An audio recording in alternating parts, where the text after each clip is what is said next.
Paborito mo rin ba ang ube halaya? Pareho kita mga mamshis. Ito talaga ay paborito ko simula pa noong ako ay bata.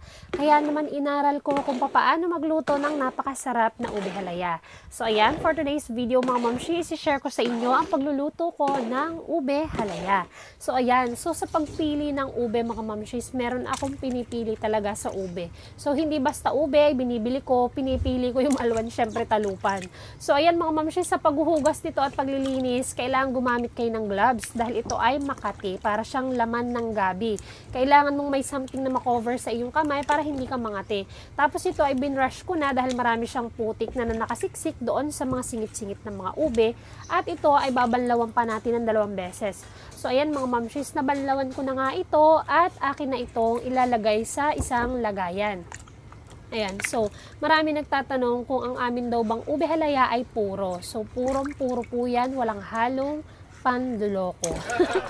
Ayan, so ituloy na natin ang paglilinis dito sa ating ube. So ito ay ilalagay ko na sa isang lagayan. At ito ay atin ang ilalaga. So ayan mga mamshis, pwede nyo naman i-steam kung konti lang. Ako nag-steam lang ako kapag konti lang yung niluluto ko. Pag halimbawa pang samin lang or ilang piraso lang yung lulutuin ko. Pero since ito ay pantinda, kailangan mabilisan, inilaga ko ito. Mas mabilis kasing maluto ang ube kapag laga. At ang tip ko sa inyo, kung maglalaga kayo ng ube, kailangan may balat muna. Pero nasa sa inyo, kung mas maalwan kayo na walang balat, kung mas okay kayo doon, edi yun po ang inyong gawin. Pero para sa akin, mas maganda na ilaga mo siya na may balat, and then pagkatapos namin itong ilaga, medyo matagal po ang paglalaga nito mga mamshis, sa 1 oras. Kapag marami syempre.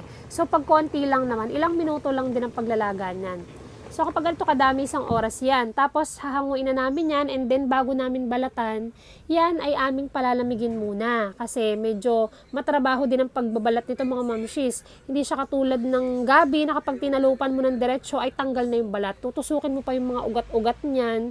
Marami yung tusok-tusok or parang mata-mata sa kanyang katawan. Kaya medyo matagal din ang pagtatalop nito. So ayan, ginayat na namin yan at ipapagiling na namin yan sa bayan sa palengke. So ayan ang pagigiling niyan. Una, parang yung giniling na karne. Pagkatapos niyan, lalagay ko na yung sangkap, yung aming gatas.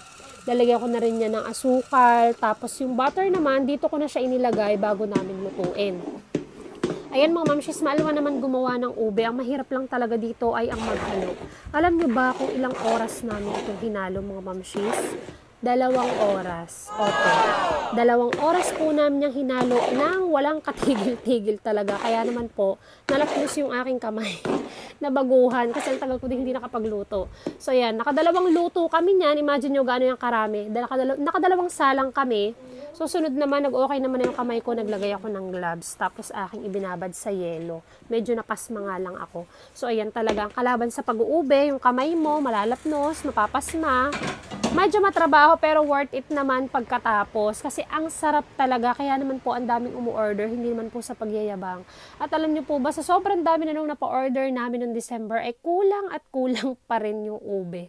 So ayan mga mamshis, inilagay ko na yan sa mga ganyang tab. So kahit anong shape naman ng tab pwede nyo ilagay. So yan ay may kanya-kanya ng... Yan po ay may kanyang sukat. So, para even yung ating ube halaya. So, ayan, napakagandang tingnan at ang bango-bango talaga mga mamshis. Napakasarap po talaga. Walang halong pagyayabang.